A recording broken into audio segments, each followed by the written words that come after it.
How important is communication? This is a question we don't often ask because we tend to take the whole process for granted.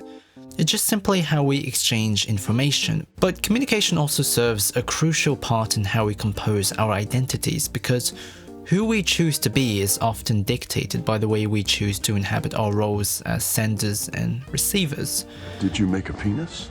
Dude! What is wrong with you? Every one of us has the tendency to measure our sense of self on the reactions of other people. Yes, Drax? I got a penis. Ha! Thank you. It's not half bad. And more than any other odd couple of the MCU, Drax and Mantis very much plays with this. Drax is a character whose expressions are hindered by a combination of an inability to receive metaphors and an impulsive, unfiltered, extroverted honesty. Does sound pretty hot. It would make my nether regions engorge. Okay. But then we have Mantis, someone defined by an introverted honesty, while also gifted by the capacity to allow others to share their emotions with her. I have never felt such shoes! And they become buddies in the MCU based around how they compensate for each other's weaknesses. So the purpose of this essay is to examine how themes of communications and symbols are touched upon throughout the appearances of Drax and Mantis' relationship, and how it's used as a thematic device. And this should be a fun time.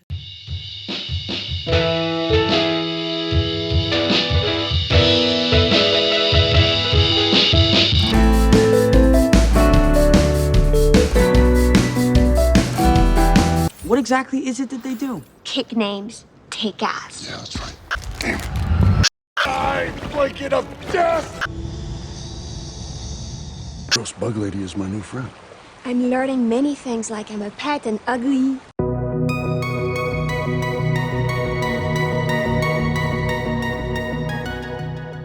On a broad thematic level, the first film is about Peter Quill overcoming his trauma, rooted in his inability to take his mother's hand during her death. Pete, come on. Take my hand.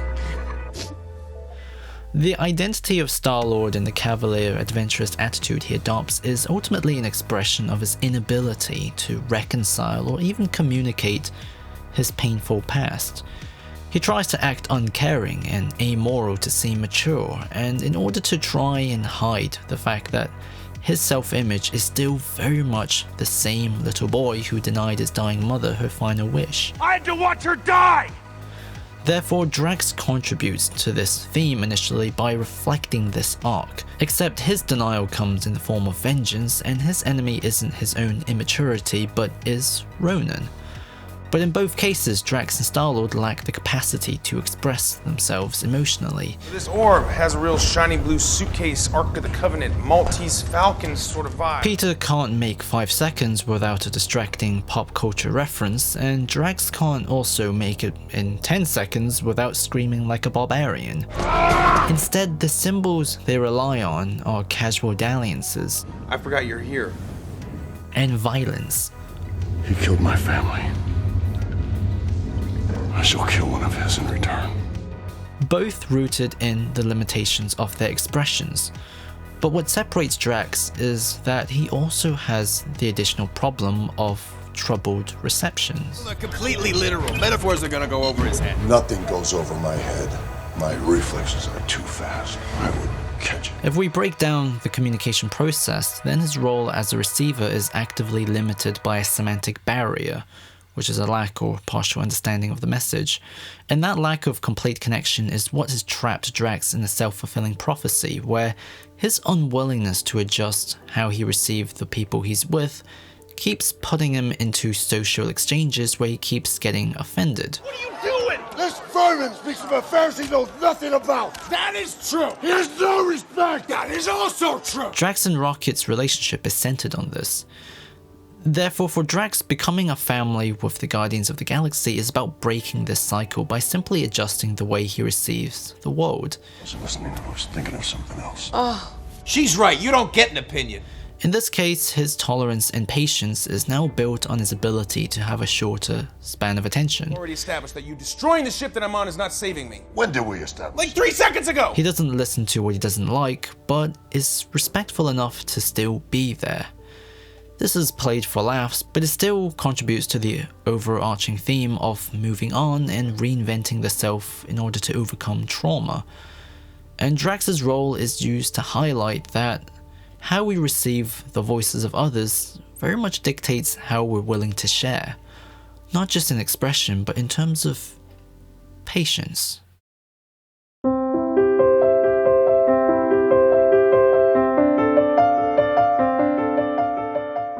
Guardians of the Galaxy Volume 2 expands on this theme by not just focusing on the importance of how receptive people are, but the value of expression.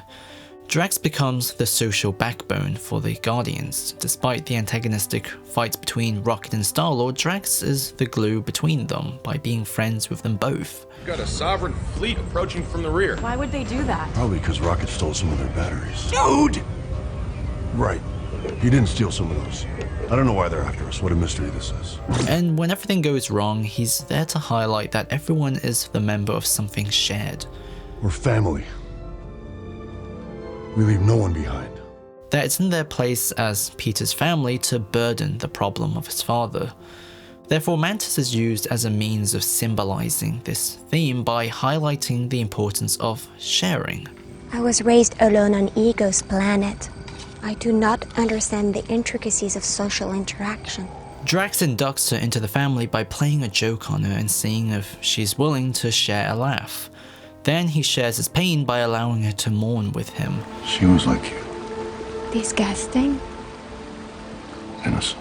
And then he has a weird dream of having sex with her, but he's deeply repulsed over this idea. What are you doing? Oh, I'm imagining being with you physically. Drax, that's not... Because on one hand, he's not physically attracted to her simply, but it's also used to show that this is a union where they become one, not romantically, but communicatively. She gives voice to his feelings and turns it into a social activity where understanding and empathy becomes tangible. They both share a sense of emotional nakedness. But that's a good thing. When you're ugly and someone loves you, you know they love you for who you are. Then I'm certainly grateful to be ugly. Mantis burdens herself with Drax's pains, and Drax gives her an opportunity to socialize with another world of laughter, pain, and growth. You don't have to believe in yourself, because I believe in you. As a result, they become incredibly important characters in the film because they get it.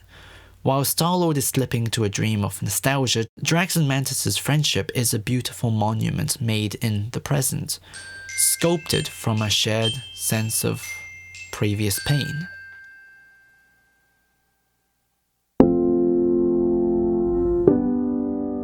Entering into Infinity War and Endgame, Drax has a moment where he was willing to leave his new family to go after Thanos. For Camaria. Sleep. But then Mantis stops him by putting him to sleep, which on one hand is because she's basically the only person who could do so, but it also serves to show their overall role. Both characters become the dependable backbone for the entire Thanos wars. They act as foot soldiers and rescuers. They bring the act of sharing everywhere they go, and they're both trapped in their own little world. Are you yawning? In the middle of this while I'm breaking it down? Huh? Therefore, when they both die and turn into dust, it marks the end of that kinder world. Thanos didn't just take away 50% of all life, but he fragmented the lives of the other 50% where the survivors are unable to communicate their pain. This connects back to the purpose of Drax in the first place, which is that he held a highlighter to the theme of overcoming trauma, but now the whole universe has been reverted back into a chaotic space of uncommunicated impotence. Otherwise, Thanos should have killed all of us. But then, when Bruce creates the second snap, Drax and Mantis are there to once again participate in a wider conflict. And even though their role as an endgame is utterly minuscule, the scene they have is kind of a perfect place to end them both on, at least for now. It's not necessary. No. Okay. I got some blasters unless you guys want to use knives. Oh, yes, please. Use knives. Yeah. The note they end on in the Infinity Saga is them inducting a new member, as the Guardians once did for Drax and as Drax did for Mantis. Guardians of the Galaxy 1 planted a seed in the form of Drax's difficulties in reception. Then in Guardians of the Galaxy Volume 2, this seed grows into a story about Mantis overcoming her inabilities to express. Then in Infinity War and Endgame, we see this friendship blossom until they're buddies until the very end, and then buddies upon return. Drax and Mantis become one, a body and a voice. They're the odd friends that I'm sure most of us can relate to, where regardless of what you say, there's no fear of a poor reception because they just get you. And every time you both receive and express something, you're privileged in a dialogue of honest sincerity.